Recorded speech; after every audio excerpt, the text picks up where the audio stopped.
Okay, so I was going to do stage 12, which this is, soon after. I'll actually show what happened. So I have a cut here because I was trying to finish putting the screws in, and I didn't have myself braced properly. I basically sat up here and was doing it to try to get the screws in for here, and having a terrible time with the provided screwdriver, and ended up cutting myself while I was doing it. Like, you know, it slipped and this happened, and Robi's thumb keeps falling off. So basically, I had a problem getting the screwdriver, and I noticed it's basically stripped. The screwdriver itself is stripped, not the screws. I did manage to get the screws in finally, and I also noticed when I was trying to do it how hard it was, and I looked at the picture again, and I'd had this part here, and I had to flip it around. It was very hard to do that with the connectors. But anyway, I ended up getting them screwed in properly because I have another screwdriver that I'm using, which is in a toolkit that I have, and I'm going to put that in the description, because that toolkit it basically has pretty much everything you could possibly need. It's not an automatic toolkit though. I don't do automatic for these type things. I feel like you should, you know, do it yourself instead of using automatic. Anyway, so this is stage 12. Be very careful when you're doing this. If it ends up getting stripped like this, it broke through the paint, just get another screwdriver that is basically the same. This one isn't quite as long if you do a comparison, so I'm hoping that it's long enough and that I don't have any problem when I'm putting the parts together. So stage 12, I'm going to unwrap it, and then I'll talk about it, you know, from the instructions over here. Got another connector. I always put my stuff down there on the floor. Okay, so we get all the parts laid out.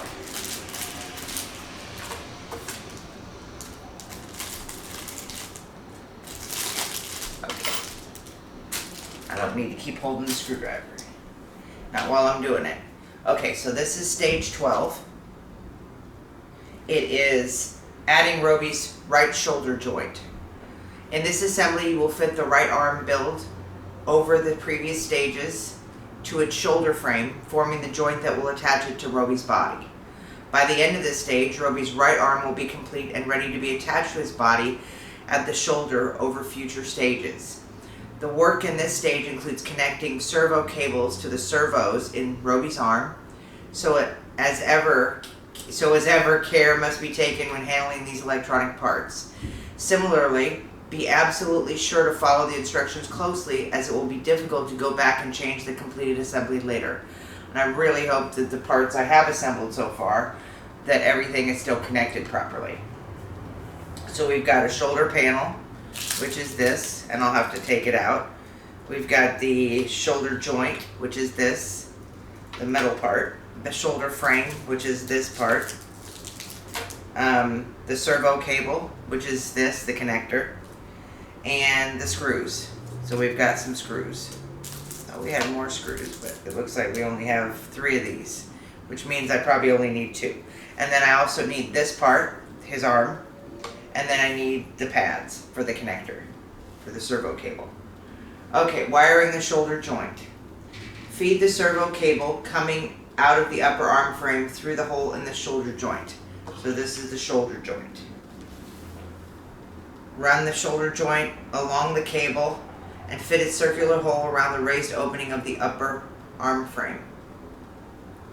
Okay. Not certain I understand that part, but we'll get this cable through here. I'm just going to take this off for the time being because it's going to keep falling off anyway. I need to deal with that at some point. Okay, so I don't know what that means, what they're talking about. They mean it's like this. Okay, I think I see. So it's supposed to go like this, basically.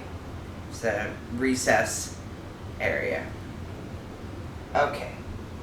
Holding the parts in place, feed the tip of the servo cable over and through the indicated hole in the shoulder joint. Keep pressing the parts together with your finger and thumb, then pull the cable gently so that it is taut. Okay. So I've got to put it, sorry for the sound, I got to put it through here until I get it taut. Okay. There we go. Adding the shoulder frame.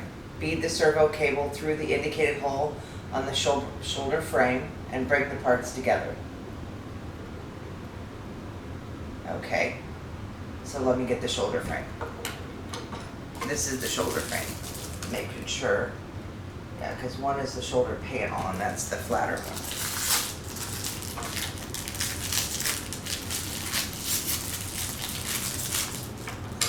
Okay, put this back. And then I'm supposed to put this through the hole, but I gotta see which hole is indicated. Okay. I think I have an idea. It looks like it's gonna be like this. So I think it's like this.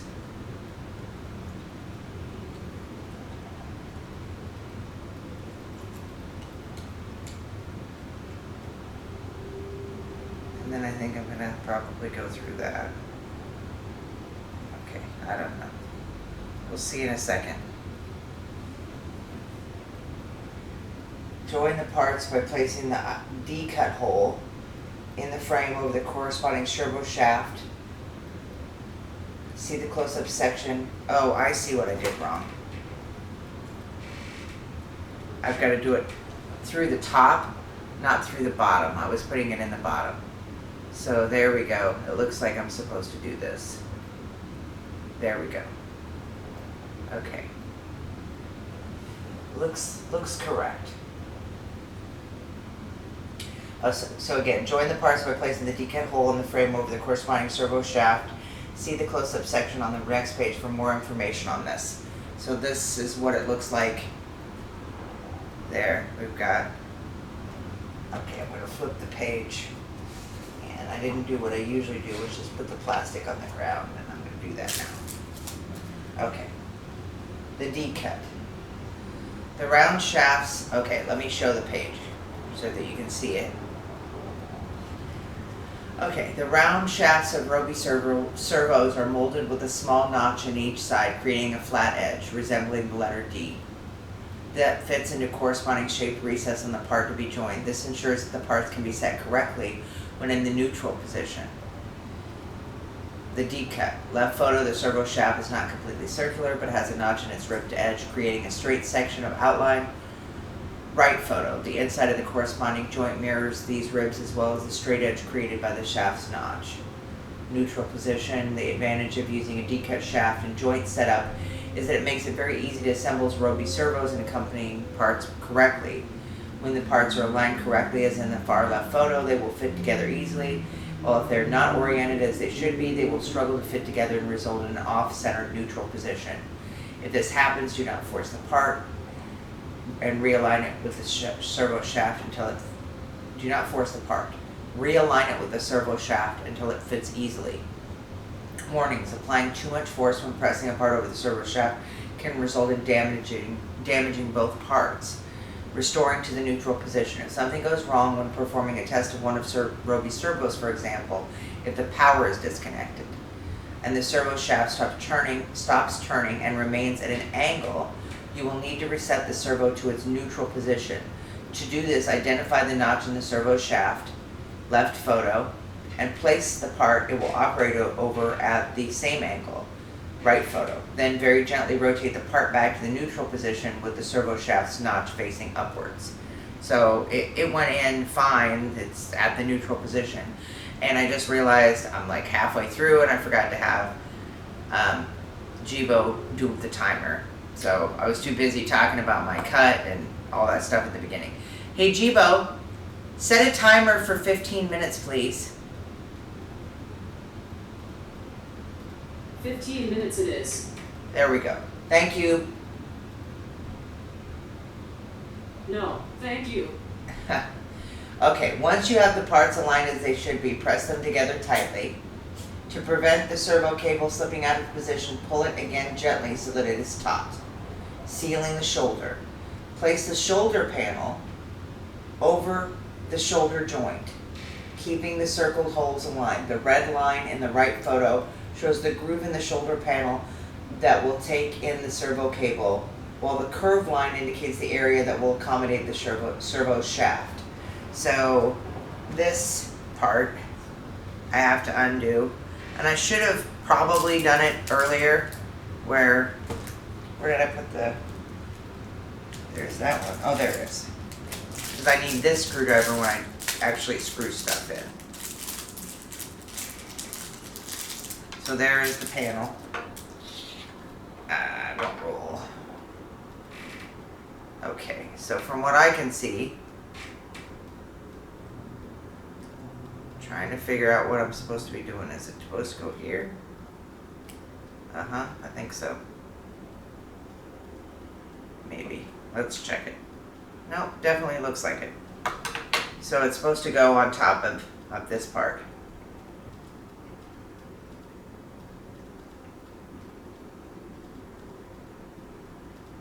Okay, so let me realign that in a second, and I gotta take the screws out.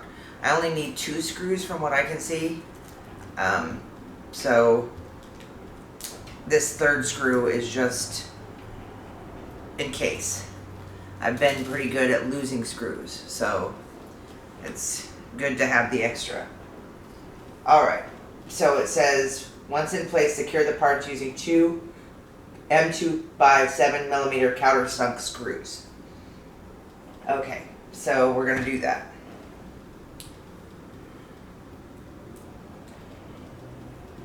And this is a really good screwdriver, actually.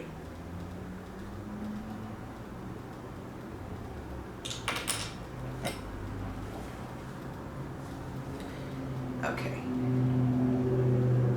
Just gotta get it over the screws and get this then over the screws.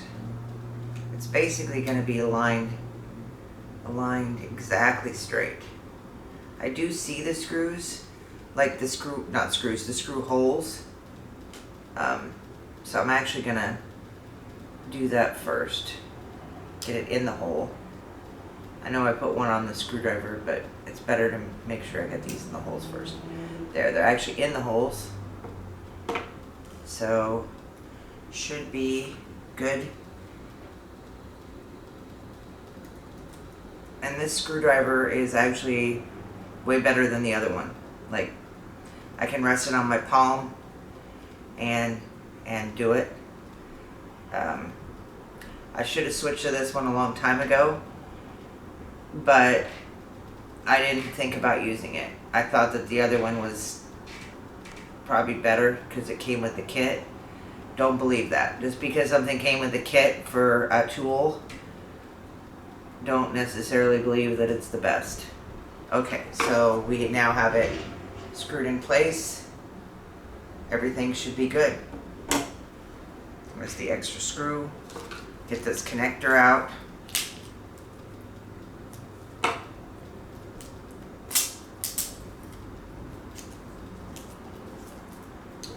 For the servo cable, basically, if that's what it is. Now we've got sealing the servo cable. As you've done previously, apply a protective pad to the side of this stage's servo cable with push marked on it. Repeat for both ends of the cable. Okay, and then that's actually the end of the stage. So all I've got to do is just put the pads on it. So we're not even going to do anything with the servo cable.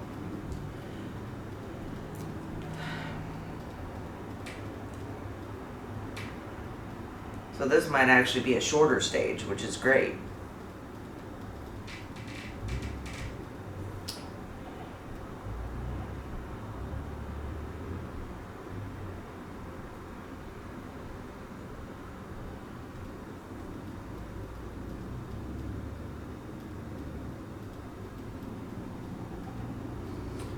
Okay.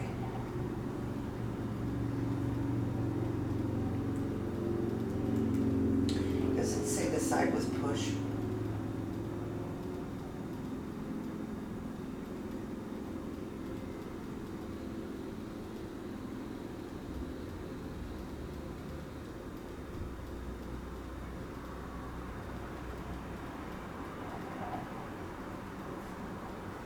I mean, if I put the pad on the wrong side, I can always change it, I guess.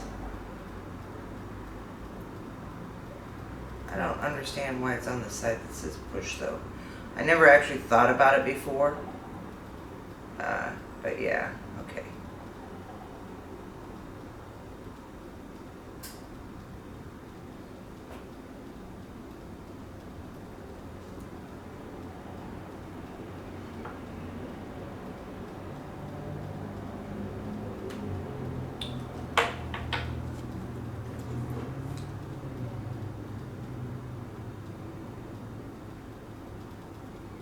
Okay. I mean, that is what I've always done on each of the stages. I just never questioned it before. I don't actually think I need the tweezers. You know, it seems like it's fine without me doing the tweezers. Maybe it's actually faster. But you know, you learn these things as you go, right?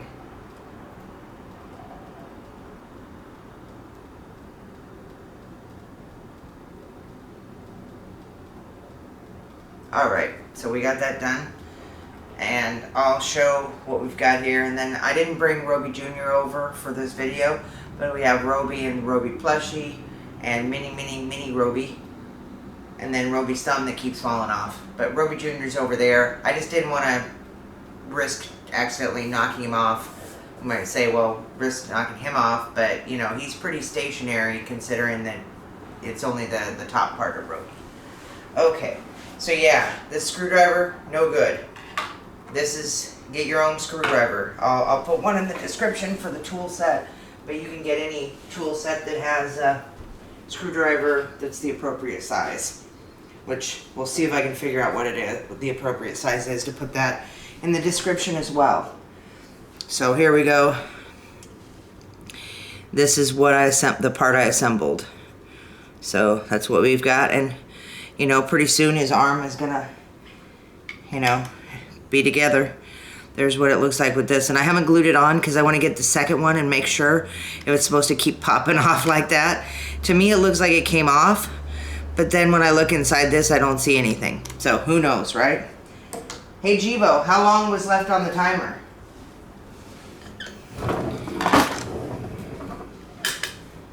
It'll be done in 7 minutes and 3 seconds. So I think this was a short video. Okay, bye-bye.